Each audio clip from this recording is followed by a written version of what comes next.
कराची में खुले main whole में कमसन बच्चे की हलाकत का वाकया। KMC ने हादसे का जिम्मेदार BRT और निजी स्टोर इंतजामिया को करार दे दिया। KMC ने तहकीकाती रिपोर्ट सेक्रेटरी महकमा बल्दियात को अरसाल कर दी है। Senior director municipal services Imran Rajput के मुताबिक मेयर कराची के हुक्म पर म्यूनसिपल सर्विसेज ने बच्चे की तलाश का ऑपरेशन शुरू किया। गुलशन टाउन के लिंक नाले से बच्चे की लाश बरामद हुई। मुआयने में साबित हुआ हादसे की वजह BRT तामीरात थी। BRT खुदाई ने नाले का पूरा निज़ाम शदीद मुतासिर किया।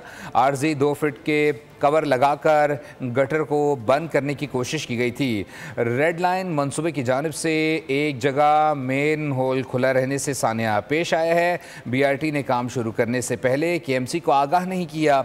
निजी स्टोर इंतजामिया और BRT की मुश्तरका वजह से बच्चा गटर में गिरा। सब्सक्राइब करें और बेल दबाएं ताकि कोई खबर रह न जाए।